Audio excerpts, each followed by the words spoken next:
말씀 사무엘상 16장 6절부터 13절 말씀을 중심으로 하나님께 중심을 보이십시오 라는 제목으로 함께 은혜를 나누겠습니다. 우리는 세상을 살면서 누군가에게 선택을 받아야 할 때도 있고 때로는 누군가를 선택해야 될 때도 만납니다. 직장을 찾거나 학교에 들어가거나 할 때는 고용주 혹은 면접관에 의해서 선택을 받아야 되죠. 결혼을 앞둔 젊은이들은 누군가를 내가 선택해야 합니다. 무언가를, 특히 사람을 선택한다는 것은 매우 중대한 일이고 대단히 어려운 일임에 틀림없습니다. 왜냐하면 한번 잘못 선택하면 그것이 평생의 회한이 될 수도 있기 때문입니다. 어느 신문에 각 나라의 인재 채용 기준에 대해서 나온 것을 본 적이 있습니다. 독일 사람들은 사람을 채용할 때 그 사람이 가진 능력을 가장 우선해서 본다고 합니다. 그가 그 일을 할 수 있는 능력이 있는 사람인가? 물론 다 그런 거 아닌가요? 생각하겠지만 약간씩 좀 달라요. 미국 사람들은 그 사람이 그 일에 얼마나 경험을 가지고 있느냐, 이걸 가지고 경험을 더 중요하게 여긴다고 합니다. 일본 사람들은 동양은 좀 약간 그런 게 있어요. 일본 사람들은 학벌을 더 중요하게 본다고요. 어느 학교를 나왔느냐. 우리나라가 좀 비슷하죠. 근데 우리는 물론 학벌도 보지만 소위 말하는 인맥, 그가 어느 집안 사람이냐, 또 누구가 배경이냐, 어떤 사람을 알고 있느냐, 이걸 중요하게 생각을 한다고 합니다. 그래서 사실은 이게 우리나라 어떤 사회의 건강성을 결정하는 게 사람을 선택하는, 채용하는 기준인데, 그런 면에 있어서 우리나라는 경쟁력이 떨어지지 않는가 하는 생각을 하게 됩니다. 그런가 하면 남자와 여자가 상대를 선택하는 기준도 매우 다른 것으로 나타났습니다. 20대와 30대 미혼 여성과 남성들에게 물어봤답니다. 이성을 소개받을 때 가장 먼저 보는 것이 무엇입니까? 라고 물었더니 남성은 여성을 소개받을 때 53%가 여성의 외모를 본다. 그리고 직업을 본다. 22%로 나타났다고 해요. 반면에 여성은, 남성은 소개받을 때 70%가 직업을 먼저 보고 13%가 성격을 보고 그리고 11%가 외모를 본답니다. 우리가 생각할 때는 여자들은 잘생긴 남자 좋아하는 걸로 알았는데 막상 이렇게 사람을 소개받거나 그럴 때는 약간 다른 것 같아요. 그거 아닌가요? 잘못 이게 설문을 잘못 받은가요? 아마 그건 아닐 겁니다. 그래서 남자들은 여자를 볼 때 외모를 아주 중요하게 보지만 여성들은 남성을 볼 때 능력을 좀 더 본다는 것으로 나타났습니다. 취업 전문지인 리크루트가 전국에 있는 402개의 기업체 인사 담당자들을 대상으로 설문조사를 했다고 합니다. 이게 사실은 사회에 좀 충격을 주었습니다. 왜냐하면 여성은 면접 시에 외모가 합격에 영향을 주는가? 라는 질문에 무려 71.4%가 그렇다고 대답했습니다. 여성을 뽑을 때 인사 담당자들한테 전국에 있는 402개의 기업체의 인사 담당자들한테 설문을 했는데 여성의 외모가 채용하는 데 영향을 주는가 물었더니 71.4%가 그렇다 이렇게 얘기했고, 또 여러 기업체에서는 절대적으로 그렇다라고 대답을 했다는 거예요. 좀 실력을 갖추고 스펙을 쌓아놔도 외모가 안 되면 뽑는데 후순위로 밀린다는 거예요. 참 안타까운 일이 아닐 수가 없는 겁니다. 외모가 합격 여부에 71.4%가 미친다라는 것은 이 사회가 얼마나 외모 지향주의에 빠져 있는가를 단적으로 말해주는 결과라고 할 수가 있습니다. 사람은 이렇게 선택을 해요. 그럼 하나님은 어떠실까요? 하나님은 선택에 어떤 기준을 가지고 계실까요? 오늘 본문에 보면 하나님께서 하나님의 선지자 사무엘을 이제 사울 왕을 대신할 새 왕을 뽑는데 이새의 집으로 보냅니다. 이새의 집에 가서 그 중에 내가 선택한 사람이 있으니 그에게 기름을 부으라 라고 명령을 하셨습니다. 사실 이스라엘의 초대 왕은 사울이죠. 사울도 사무엘이 기름 부어 세웠습니다. 그런데 이 사울이 하나님 앞에 불순종함으로 말미암아 결국 왕위에서 패하기로 하나님께서 결정을 하신 겁니다. 그런 안타까움을 가지고 또 새로운 왕이 어떤 사람일까 하는 그런 설렘을 가지고 사무엘이 이새의 집에 가게 됩니다. 가기 전에 사무엘은 이새의 집에 연락을 했습니다. 내가 모월 모시의 집에 갈 텐데 하나님 앞에 예배할 것이다. 그러니 온 가족들을 다 불러모으라. 그리고 미리 연락을 해뒀습니다. 그리고 이제 사무엘이 약속한 날짜에 이새의 집에 갔습니다. 이새가 자기 온 가족들과 특별히 자기 아들들을 다 불러 모았습니다. 그런데 성경에 보니까 막내가 있었는데 그 이름이 다윗이죠. 다윗은 부르지 않았어요. 아마 이새 생각에 어린 막내 다윗까지 뭐 굳이 불러야 되나? 그리고 누군가가 양을 쳐야 되는데 그렇다면 다윗이 양을 치는데 적당하지 않겠는가? 이렇게 생각을 했던 것 같아요. 사무엘이 와서 이새의 자녀들을 보니 과연 그 중에 하나님이 택하신 사람이 있는 것 같아요. 그래서 오늘 본문에도 보니까 첫 번째 아들 엘리압을 딱 보니까 모든 면에서 월등하게 보였습니다. 얼굴도 아주 빼어나게 잘생겼고 키도 크고 그냥 훤칠하니 뭔가 큰 인물일 것 같은 거예요. 사무엘이 볼 때. 그래서 과연 이가 그 사람이구나 이렇게 생각을 하고 그에게 기름을 부으려고 했더니 하나님께서 급하게 말씀하십니다. 그의 용모와 신장을 보지 말라. 내가 이미 그를 버려놓으라. 그리고 두 번째 아들 봤더니 이건 괜찮아요. 근데 역시 두 번째도 아니라는 겁니다. 세 번째 산마를 딱 봤는데 산마도 뭐 괜찮아요. 그런데 역시 아니라는 거예요. 그렇게 해서 넷째, 다섯째, 여섯째, 일곱째까지 집에 있는 자식들을 다 지나게 했는데 이 중에 하나님께서 택한 사람이 없다는 것입니다. 그리고 양을 치는 다윗을 불러왔을 때 하나님은 그 다윗에게 기름을 붓게 하셨고 성령께서 그를 감동하셔서 큰 능력을 얻게 되었다는 내용이 오늘 본문에 기록된 이야기입니다. 오늘 이 본문을 통해서 주님이 우리에게 주시는 약속은 무엇일까요? 하나님은 오늘 본문을 통해서 중심을 보시는 하나님이시다라고 우리에게 약속하고 계십니다. 오늘 본문 7절에 보니까 하나님께서 그렇게 말씀하십니다. 사람은 외모를 보거니와 나 여호와는 중심을 보느니라. 이새의 아들 일곱이 모두 사무엘 앞에 섰지만 하나님께서는 누구도 선택하지 않으셨습니다. 그리고 사무엘이 이새에게 묻습니다. 아들이 더 없느냐? 여기 있는 아들이 다냐? 그때 이새가 막내 아들이 있는데 지금 들에서 양을 치고 있습니다. 사무엘이 말하죠. 그 아들을 빨리 데려와라. 그가 오기 전까지는 내가 식사 자리에 앉지 않겠다. 식사하지 않고 기다리겠다. 이렇게 해서 이새가 부랴부랴 사람을 보내서 막내 다윗을 데리고 왔습니다. 그런데 다윗이 왔을 때 사무엘이 봤더니 사무엘이 보니까 역시 그의 눈이 빼어나고 얼굴이 아름답게 보인 거예요. 여전히 사무엘은 계속해서 뭐만 보고 있어요? 외모만 보여요. 그럴 수밖에 없는 거죠. 사람은 볼 수 있는 게 그것밖에 없는 거예요. 여전히 사무엘의 눈에는 외모만 보였어요. 눈이 빼어나고 얼굴이 붉고 아름답게 보였습니다. 하나님은 그에게 말합니다. 그가 선택받는 사람이다. 그에게 기름을 부으라고 말씀하십니다.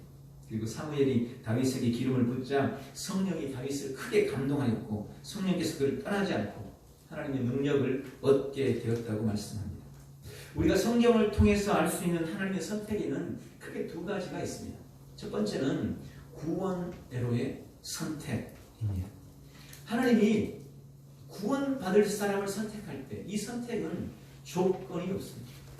무조건적입니다. 무조건적. 어떤 자격 요건을 갖춰야 되는 것이 아닙니다. 불쌍하고 무능한 인생, 죄인된 인생을 주님께서 조건 없이 택하셔서 구원해 주셨습니다. 우리 한 사람 한 사람이 구원받는 것도 역시 마찬가지죠. 내가 무슨 자격을 갖추어서 하나님이 나를 구원해 주시는 것이 아닙니다. 자격 없는 자에게 무조건적인 선택으로 우리를 선택하셔서 구원하시는 겁니다. 이렇게 구원으로의 선택이 있습니다. 또 한 가지 선택이 있습니다. 이건 하나님의 일꾼으로서의 선택, 즉 사명으로서의 선택이 있습니다. 사명자. 주님께서 어떤 일을 맡기실 일꾼으로 사람을 부르는 선택이 있어요. 이 선택은 안타깝게도 무조건적이지 않습니다. 여기는 조건이 있습니다. 자격이 필요합니다. 아무나 막 세우지 않습니다. 지금 우리나라가 이렇게 진영이 두 개로 쪼개져 가지고 참 안타까운 일인데 왜 그렇습니까? 대통령이 자기 마음에 든 사람, 자기가 원하는 사람을 세우려고 그것을 고집하다 보니까 지금 이런 사태까지 벌어진 게 아니겠어요? 여러분, 구멍가게에서 직원을 한 사람 뽑아도 작은 식당에서 일하는 종업원 한 사람을 뽑아도 아무나 뽑지 않죠. 어떻게 하면 좀 더 좋은 사람, 더 마음에 드는 사람, 좀 더 일할 수 있는 사람, 진짜 이 세상에서 최고는 못 뽑겠지만 그래도 원중에서는 최고로 뽑겠다 이렇게 생각하고 사람을 뽑지 않겠어요? 하물며 하나님께서 하나님의 일을 하는데 주님의 나라를 세워가는데 아무나 뽑아서 일을 시키겠느냐는 이야기입니다. 하나님은 어떤 사람을 뽑을까요? 그 기준과 그 자격은 무엇일까요? 여기 오늘 사무엘이 그런 것처럼 사람은 늘 외모만을 볼 수밖에 없습니다. 그래서 사람이 선택할 때는 외모, 스펙, 배경, 실력, 조건들 이걸 보고 선택을 하죠. 그래서 사람에게 선택을 받으려면 사실 우리가 좀 스펙도 쌓아야 되고 외모도 가꿔야 되고, 그래서 요즘엔 남자들도 그렇게 외모를 가꾸기 위해서 피부 미용 쪽에 관심이 많고 다니는 사람이 실제로 되게 많다고 합니다. 왜 그럴까요? 사람에게 선택받기 위해서 그런 것 아니겠습니까? 하나님은 사람을 선택하는 기준이 외모가 아니라고 성경은 말씀하고 있는 것입니다. 그럼 뭐라고 말씀합니까? 오늘 본문에 사람은 외모를 보거니와 나 여호와는 중심을 보느니라 라고 말씀합니다. 그래서 우리는 중심이 중요하고 중심을 잘 준비해야 됩니다. 그럼 중심이 뭘까요? 언젠가 제가 재미있는 이야기를 한번 드렸던 것 같은데 어떤 자매가 이 설교를 들었어요. 교회에서. 하나님께서는 우리의 중심을 보십니다. 그 말씀을 듣고 은혜를 받았어요. 이 자매가 집에 가서 곰곰이 생각을 해봤대요. 주님이 중심을 본다는 말이 무슨 말일까? 그리고 그 다음 주에 왔는데 배꼽티를 입고 왔대요. 그래서 목사님이 그 배꼽티 온 티를 입고 온 그 자매를 민망하잖아요. 그래서 예배 끝나고 불렀대요. 아니 우리 자매님 평소에 안 그러더니 왜 오늘 배꼽티를 입고 왔느냐고. 근데 이 자매가 그렇게 말했답니다. 목사님 지난주에 목사님 설교 때 그러셨잖아요. 하나님이 중심을 보신다. 내가 아무리 생각해도 사람의 중심은 배꼽 같아가지고 하나님께서 제 배꼽을 좀 보시라고 배꼽티를 입고 왔노라. 물론 묻지 않은 이야기입니다. 여러분, 주님이 보시는 중심이라는 것은 주님을 향한 우리의 마음과 믿음을 의미합니다. 우리 마음속에 있는 결심이나 생각과 동기, 그가 가진 가치관이나 어떤 성품, 이런 것들을 주님께서 보신다는 의미입니다. 저는 이것을 오늘 세 가지로 정리를 해봤습니다. 하나님께서 중심을 보신다는 첫 번째 의미는 겉모습보다 속마음을 보신다는 것입니다.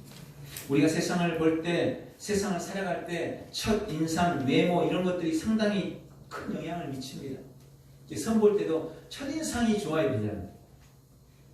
여러분, 이게요 재판에도 영향을 미친다 그래요. 첫 인상이 재판에도 이게 되게 논리적인 것 같은데, 논리적으로만 할 것 같은데 사실 그렇지 않은가 봐요. 얼굴이 선하게 생긴 게 어쨌든 좀 유리한 것 같습니다. 또 외국에 나가거나 할 때 비자 발급 받을 때, 그죠? 세관 통과할 때도 뭐 연예인 중에 그런 사람 많았다 그러잖아요. 외모 때문에 몇 번이나 불려가고 이런 사람도 있다 그러잖아요. 그런 게 거기에 영향을 주는 거죠. 또 아까 말씀드린 것처럼 취업할 때도 선을 보거나 사람을 만날 때도 이 인상, 외모가 매우 중요합니다. 그러나 감사하게도 하나님은 그러한 외모보다는 겉모습보다는 우리의 속 마음이 어떠하신가를 보신다는 것입니다. 눈에 보이는 형식보다는 내용을 더 중하게 여기신다는 의미입니다. 그래서 주님은 구약의 요엘 선지자를 통해서 이스라엘을 책망할 때도 요엘서 1장 23절에 보니까 너희는 옷을 찢지 말고 마음을 찢고 너희 하나님 여호와께로 돌아와. 여러분, 겉모습으로 뭔가 변화를 취하지 말고 너희 마음을 찢는, 속사람을 변화시키는 그런 회개, 그런 돌이킴, 그런 변화를 주님이 요구하고 계신 것을 봅니다. 또 예수님께서도 외식하는 서기관들과 바리새인들을 책망할 때 마태복음 23장 27절 28절 보니까 그렇게 말씀하셨어요. 화 있을진저 외식하는 서기관과 바리새인들이여, 회칠한 무덤 같으니 겉으로는 아름답게 보이나 그 안에는 죽은 사람의 뼈와 모든 더러운 것으로 가득하도다. 이와 같이 너희도 겉으로는 사람에게 옳게 보이되 안으로는 외식과 불법이 가득하도다. 그래서 그들을 호되게 책망하시는 내용을 우리는 성경을 통해서 자주 보게 됩니다. 주님은 겉과 속이 다른 위선자를 가증히 여기시고 겉모양보다 속 마음을 귀히 여기시는 분이십니다. 그러므로 주님 앞에 설 때 적어도 우리는 겉모습보다는 속마음을 준비시키고 좋은 마음으로, 선한 마음으로 주님 앞에 서야 할 줄 믿습니다. 하나님께서 중심을 보신다는 두 번째 의미는 결과보다는 동기를 더 중히 보신다는 의미입니다.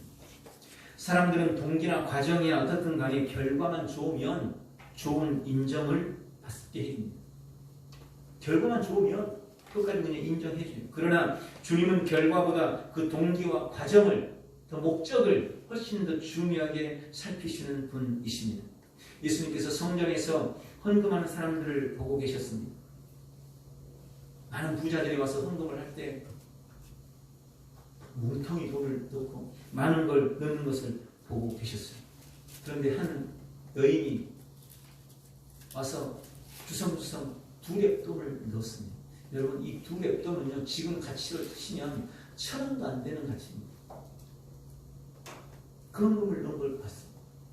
그 모습을 보면서 예수님께서 제자들에게 말했습니다. 얘들아, 지금까지 이 연보교회에 헌금하는 많은 사람들이 있었지만 그 중에 이 여인이 가장 많은 헌금을 하였느니라. 제자들은 이해가 안 됐어요. 좀 전에 어떤 부자가 가지고 큰 돈을 넣는 것도 봤는데 이 여인은 겨우 냅돈 2입 넣었는데 그게 어떻게 더 많은가. 예수님은 그 여인이 가진 마음에 짙은 신앙과 그의 정성을 본 겁니다. 그래서 예수님 말씀하셨어요. 다른 사람은 많은 중에 조금을 넣었지만 이 여인은 가진 것 전부를 넣었다는 것입니다. 단순히 나타난 결과보다는 그 동기, 그 목적, 그 과정을 주님은 훨씬 더 귀하게 여기시는 겁니다. 또 성경에 보니까 구제에 대한 말씀하실 때도 예수님께서 그렇게 경고하시죠. 사람들에게 보이려고 나팔을 불지 말고 은밀한 중에 보고 계시는 이 하나님 앞에서 구제해라. 은밀하게, 남이 모르게. 사람들은 결과 드러나는 것, 누구는 1억을 구제하는 데 쓰고 남에게 자선하는 데 기부하고 이러지만 은밀한 중에 보시면 하나님 앞에 하는 것. 드러난 결과보다는 그 마음의 중심과 과정과 동기를 더 중하게 여기심을 보이시는 것이죠. 금식에 대해서도 주님께서 말씀하실 때도 마찬가지였습니다. 금식할 때 사실 한 끼 두 끼야 별것 아니지만 하루 이틀 지나가면 이제 얼굴에 그게 나타나요. 초췌해지고. 그래서 당시에도 아마 그랬던 것 같아요. 금식할 때 일부러 수염도 안 깎고 머리도 막 덥수룩하게 난 금식해요. 이거 보여주는 거죠. 난 지금 금식하고 있어요. 그런 사람들이 많았던 것 같아요. 주님께서 그것에 대해서 책망하시는 겁니다. 남에게 보이려고 초췌한 얼굴로 덥수룩한 머리로 그렇게 금식하지 마라. 오히려 금식할수록 머리에 기름을 바르고 머리를 단정히 하고 외모도 깔끔히 하고 오직 은밀한 중에 보시는 하나님 앞에서 사람들이 봤을 때는 저 사람 잘 먹고 잘 살고 있는 것 같아 이렇게 보이도록 하라는 거죠. 그 사람들이 보면서 당신 금식하고 있군요 하면서 가려움이 여기지 않도록 하나님 앞에서만 하라고. 결과보다는 마음의 동기와 과정을 주님은 훨씬 더 중요하게 여기시는 것을 알 수 있습니다. 언제나 결과보다는 좀 누리고 좀 더뎌도 바른 동기와 바른 목적을 가지고 바른 과정을 가지고 최선을 다하는 복된 성도들이 되시기를 축원합니다. 세 번째로 하나님께서 중심을 보신다는 것은 마음의 진실함을 보신다는 의미입니다. 여러분, 중심을 본다. 마음의 진실함을 의미한다는 것. 겉과 속이 같고 말과 행동이 같은 것이 진실함입니다. 우리는 그렇지 않는 사람, 겉과 속이 다른 사람, 혹은 말과 행동이 다른 사람, 겉으로는 착한 척 하는데 속으로는 악한 사람, 이런 사람들을 뭐라 그럽니까? 우리는 위선자라고 부릅니다. 주님은 위선자가 되지 말라고 말씀하십니다. 진실한 마음의 소유자는 거짓말 같아 보여도 진리의 말씀이 확실히 믿어지고, 여러분 성경 말씀은요 세상 사람들이 볼 땐 거짓말 같아요 다. 근데 마음이 진실한 사람은요 그 말씀이 다 진리로 받아들여집니다. 이게 참 희한한 겁니다. 그런데 위선자는, 또 거짓된 마음의 소유자는 진리의 말씀을 자꾸 거짓말로 들립니다. 아무리 사실을 말해도 이 거짓말처럼 들리고 안 믿어지는 겁니다. 설교자도 마찬가지죠. 마음이 진실하면, 진실한 마음을 가지고 설교하면 말이 좀 어눌하고 말재주가 별로 없어도 심령을 움직일 수 있지만, 아무리 언변력이 뛰어나도 웅변가처럼 말을 잘해도 마음에 진실함이 없으면 심령에 감동을 줄 수 없고 주기가 어려운 법인 겁니다. 진실한 사람은 어떤 시련 앞에서도 하나님께 대한 믿음과 신뢰를 결코 잃지 않습니다. 그러나 거짓된 사람은 작은 시련 앞에서도 쉽게 넘어지고 믿음을 쉽게 저버리고 마는 겁니다. 주님은 늘 진실한 사람을 원하십니다. 마음이 진실한 복된 성도들이 되시기를 축원합니다. 주님이 우리의 중심을 보신다는 사실이 얼마나 감사한 일인지 우리가 다시 한번 깨달아야 합니다. 만약 외모로 사람을 취한다면, 저는 실력으로 사람을 취한다면, 우리는 겉으로 드러난 조건 가지고 사람을 취한다면 우리는 어땠을까요? 다 주님 앞에 쓰임받을 수 있었을까요? 주님의 부르심을 하고 연약한데, 부족한데, 가진 게 없는데, 실력도 부족한데, 그럼에도 불구하고 외모로 사람을 취하지 않고 중심으로 사람을 취하셨기 때문에 지금 우리가 이곳에 와서 주 앞에 예배할 수 있는 줄 믿습니다. 이게 너무나 감사한 거예요. 외모로만 사람 취하면 1등한 사람만 뽑아가지 않겠습니까? 실력으로만 사람을 취하면 제일 돈 많은 사람만 하나님 취하지 않으셨겠습니까? 그런데 가난하고 없고 부족하고 연약한데도 그럼에도 불구하고 우리를 택하시는 중심을 보시는 하나님이시기 때문에 가능한 일인 줄 믿습니다.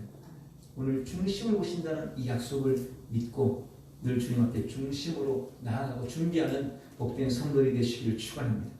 두 번째, 그래서 우리도 사람을 외모로 판단하지 말아야 합니다.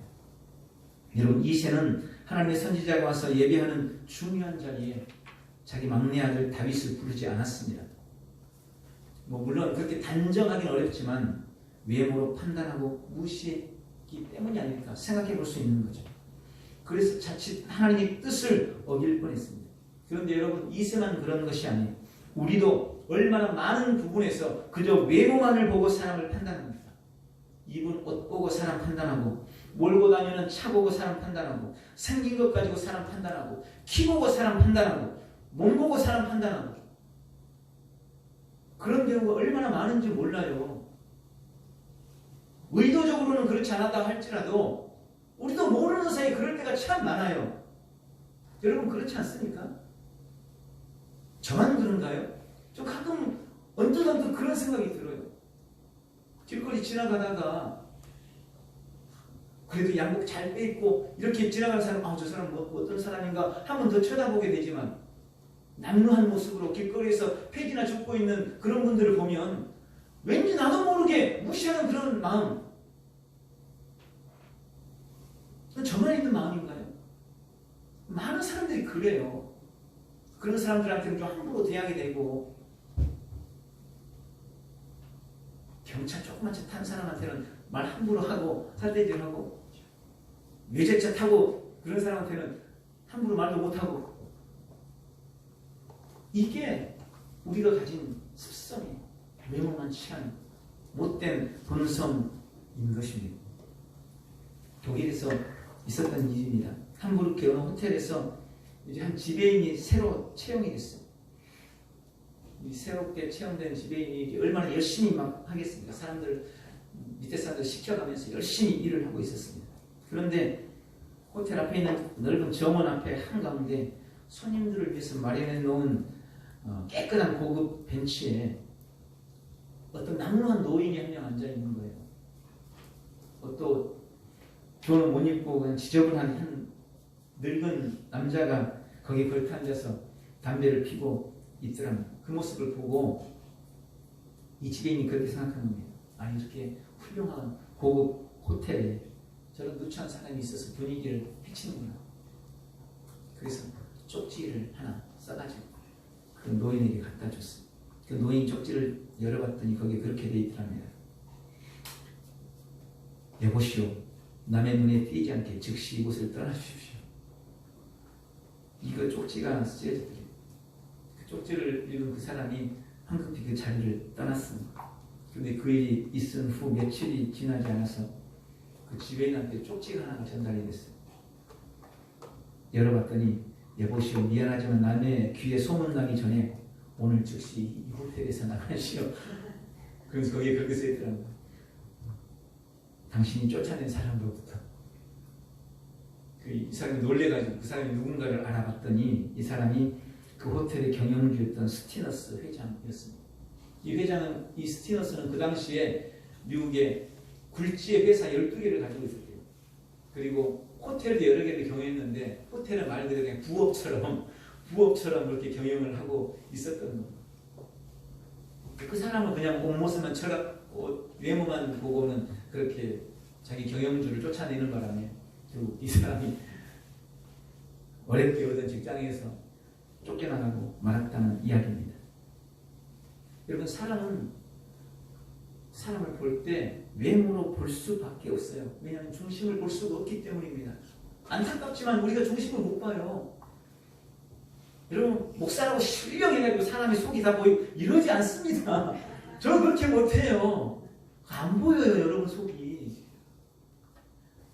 특별한 은사를 받은 사람들은 보인다고 하는데 저는 그 은사를 못 받은 것 같아요. 죄송하지만 속이 안 보여요. 여러분들은 보이나요? 안 보일 겁니다. 속이 보이는 이게 사람이 아니에요. 하나님이지. 그렇게 만들어놨어요. 우리는 그냥 겉모습만 볼 뿐이에요.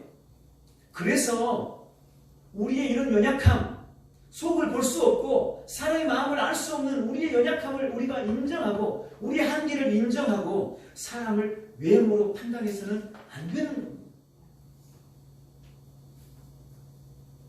내가 속을 모르니까. 외모로 사람을 판단하는 그런 잘못을 저질러서는 안 되는, 그런 실수를 해서는 안 되는 것입니다. 사람을 외모로 판단하지 않는 복된 성도들이 되시길 바랍니다.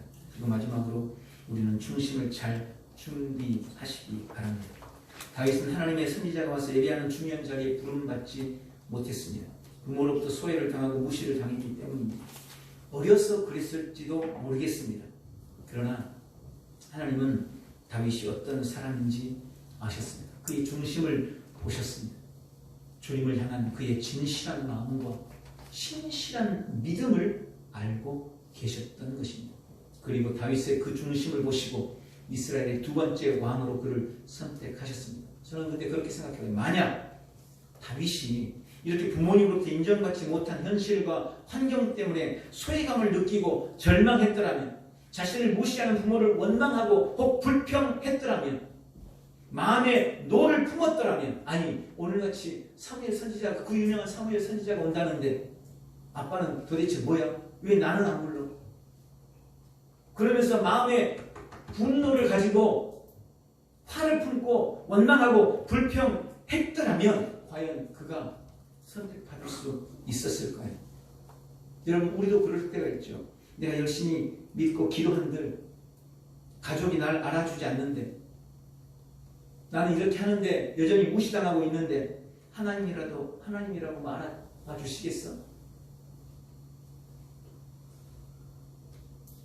뭐 교회에서 봉사할 때도 그럴 수 있잖아요.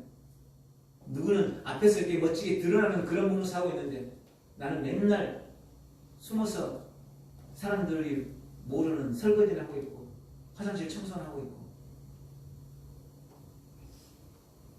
사람들도 안 알아봐 주는데 하나님이라고 이러면서 그거에 대해서 마음의 원망과 불평을 품고 마음의 노를 품고 그러고 있다면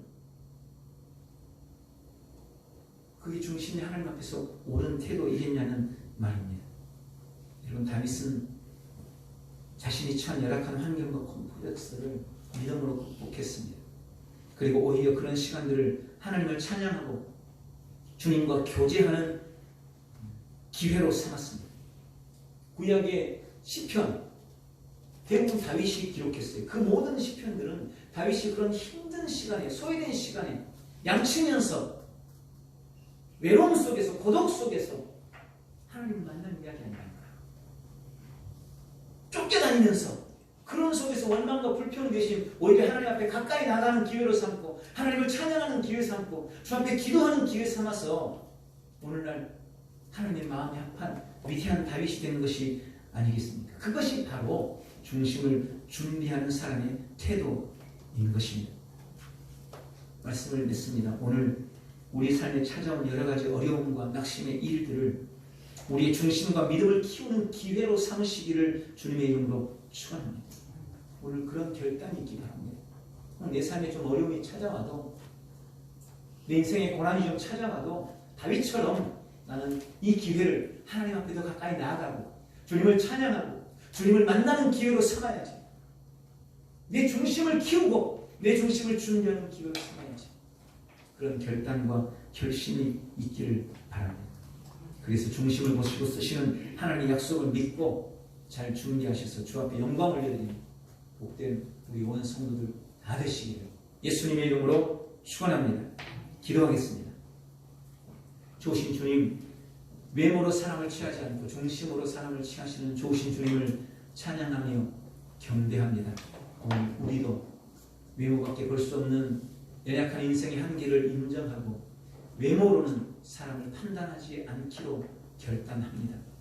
우리의 삶에 찾아온 각가지 인생의 어려움과 시험과 환난 앞에서 다윗처럼 그것으로 하나님을 찬양하는 기회, 하나님 앞에 가까이 나아가는 기회, 주님과 교제하는 기회로 삼고 중심을 잘 준비해서 주 앞에 쓰임받는 주님의 마음에 합한 믿음의 사람들 다 될 수 있도록 도우시고 축복해 주시옵소서. 예수님의 이름으로 기도하옵나이다. 아멘.